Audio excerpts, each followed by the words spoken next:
இந்த பிஸ்கெட் மட்டும் இருந்தா போதுங்க. உங்க வீட்ல அட்டகாசம் பண்ணிட்டு இருக்கிற எலி வந்து உங்க வீட்டு பக்கமே வராது. அது எப்படின்னு தெரிஞ்சுக்க வீடியோவ ஸ்கிப் பண்ணாம ஃபுல்லா பாருங்க. Hi friends, welcome back to our channel. எல்லாரும் எப்படி இருக்கீங்க? கண்டிப்பா நல்லா இருப்பீங்கன்னு நம்புறேன். இன்னைக்கு நம்ம சேனல்ல எல்லாருக்குமே ரொம்ப யூஸ்ஃபுல்லா இருக்கக்கூடிய டிப்ஸ் தான் ஷேர் பண்ணியிருக்கேன். எலி நம்ம வீட்ல வந்துட்டாலே நம்மளுக்கு ரொம்ப தலைவலியா இருக்கும். நம்ம வீட்ல இருக்கிற பொருள் எல்லாத்தையும் வீணாக்கிரும். ஸோ வீட்ல இருக்கக்கூடிய பொருள வச்சு அதை எப்படி வீட்டை விட்டு விரட்டலான்ற சின்ன டிப் தான் நான் ஷேர் பண்ணியிருக்கேன். அதுக்கு முன்னாடி நீங்க இப்ப தான் நம்ம சேனலை ஃபர்ஸ்ட் டைம் பார்க்குறீங்கன்னா இப்போவே சப்ஸ்கிரைப் பண்ணிக்கோங்க. கூட இருக்க பெல் சிம்பிளை கிளிக் பண்ணிக்கோங்க. இப்போ வாங்க வீடியோக்குள்ளே போகலாம். இந்த டிப் ரெடி பண்ணுறதுக்கு ஃபஸ்ட்டு வந்து நம்ம சமையலுக்கெலாம் யூஸ் பண்ணாத பாத்திரமாக பார்த்து எடுத்துக்கோங்க. நம்ம ஃபுட்டெல்லாம் வாங்கினா நம்மளுக்கு கண்டெய்னர் கொடுப்பாங்க, பிளாஸ்டிக் கண்டெய்னர். அதை வந்து தூக்கி போடாமல் இந்த மாதிரி டிப்ஸ் வந்து நீங்கள் ட்ரை பண்ணுறதுக்கு வந்து யூஸ் பண்ணிக்கலாம். இதை வந்து ரிட்டன் நீங்கள் சமைக்கிறதுக்கெலாம் யூஸ் பண்ணக்கூடாது. இப்போ இதில் வந்து நான் இங்கே ஒரு ஷாம்பூ பேக்கெட் தான் எடுத்திருக்கேன். நீங்கள் எந்த ஷாம்புவாக இருந்தாலும் நீங்கள் யூஸ் பண்ணுற ஷாம்பு வந்து எடுத்துக்கோங்க.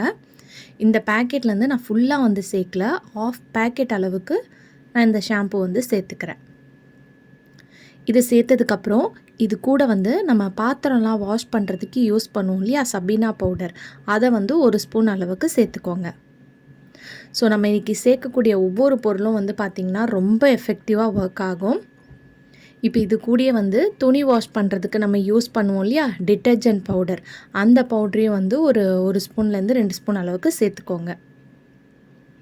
உங்கள் வீட்டில் கிட்ஸ் இருக்காங்கன்னா அவங்களோட சேஃப்டி ரொம்ப முக்கியம். ஸோ அதை பார்த்துட்டு நீங்கள் நைட் டைமில் இந்த டிப்பை ட்ரை பண்ணிக்கோங்க.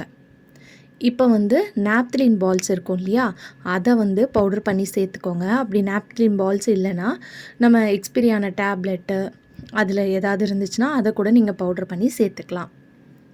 இப்போ இதெல்லாம் சேர்த்ததுக்கப்புறம் இது கூட வந்து ஒன்று கடலை மாவு இல்லைன்னா கோதுமை மாவு, சப்பாத்தி மாவு எதாக இருந்தாலும் அதை வந்து சேர்த்துக்கோங்க. சேர்த்துட்டு லைட்டாக தண்ணி தெளித்து இதை வந்து நம்ம சப்பாத்தி மாவு எப்படி பிசைஞ்சு எடுப்போம், ஸோ அதுக்கேற்ற மாதிரி நீங்கள் வந்து பிசைஞ்சு எடுத்துக்கணும். நிறைய தண்ணி தெளிக்க வேணாம், ஏன்னா ஆல்ரெடி நம்ம இதில் ஷாம்பு சேர்த்துருக்கனாலே உங்களுக்கு வந்து பார்த்திங்கன்னா உங்களுக்கு அது கொஞ்சம் தண்ணியாக இருக்கும். அதனால் கொஞ்சம் தண்ணியாக இருந்துச்சுன்னா இன்னும் கூட கொஞ்சம் மாவு வேணும்னா நீங்கள் சேர்த்துக்கோங்க. ஸோ இப்போ வந்து இந்த மாதிரி நம்ம பிசைஞ்சு எடுத்துட்டோம். இதை வந்து குட்டி குட்டி பால்ஸாக உங்களுக்கு எவ்வளோ வேணுமோ அதுக்கேற்ற மாதிரி பால்ஸ் உருண்டைங்களாம் வந்து எடுத்துக்கோங்க. இதை மட்டும் நம்ம டேரெக்டாக வச்சோன்னா எலி வந்து பார்த்திங்கன்னா அட்ராக்ட் ஆகி வந்து சாப்பிடாது.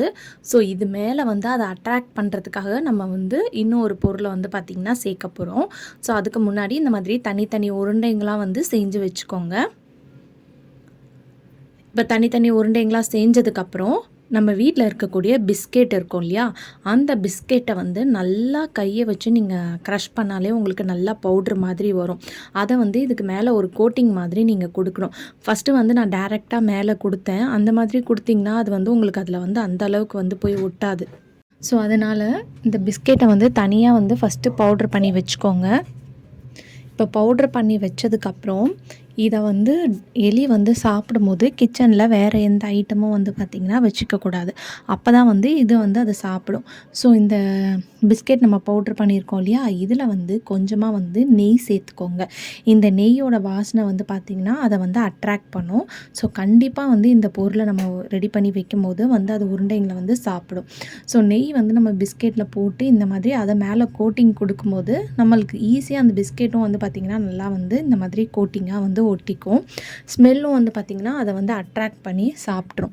இதை சாப்பிட்டதுக்கப்புறம் அது வயிற்றில் பயங்கரமான ஒரு ரியாக்ஷன் நடக்கும்.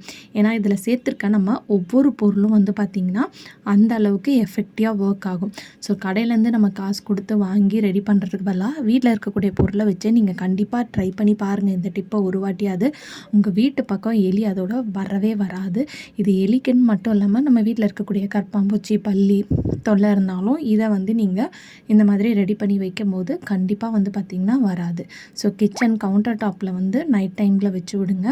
நம்ம காய்கறிலாம் ஸ்டோர் பண்ணி வச்சுருப்போம் இல்லையா, அந்த இடத்துல வந்து ஒரு உருண்டைங்களை வச்சு விடுங்க. அதே மாதிரி நீங்கள் கார்டன்லாம் வளர்க்குறீங்க, செடிங்கெல்லாம் இருக்குன்னா அந்த இடத்துல செடியெல்லாம் வந்து பார்த்திங்கன்னா ரொம்ப நோண்டி போட்டு விட்டுரும் எலி. ஸோ அந்த இடத்துலையும் நீங்கள் வச்சு விடலாம். வீட்டில் இருக்கக்கூடிய எலக்ட்ரானிக் வயர் ஐட்டம்லாம் கடிச்சு விடும். ஸோ எலக்ட்ரானிக் ஐட்டம் இருந்ததுன்னா அதுக்கு அடியிலையும் வந்து வச்சு விடுங்க. ஸோ கண்டிப்பாக இந்த டிப்பை வந்து ட்ரை பண்ணி பாருங்கள். ஓகே ஃப்ரெண்ட்ஸ், இன்றைக்கி வீடியோவில் நான் ஷேர் பண்ணி இந்த டிப்லேருந்து கண்டிப்பாக உங்களுக்கு யூஸ்ஃபுல்லாக இருக்கும்னு நினைக்கிறேன். அப்படி யூஸ்ஃபுல்லாக இருந்துச்சுன்னா மறக்காமல் நம்ம சேனலை லைக் பண்ணுங்கள், ஷேர் பண்ணுங்கள், கமெண்ட் பண்ணுங்கள், சப்ஸ்கிரைப் பண்ணிக்கோங்க. தேங்க்யூ ஃபார் வாட்சிங்.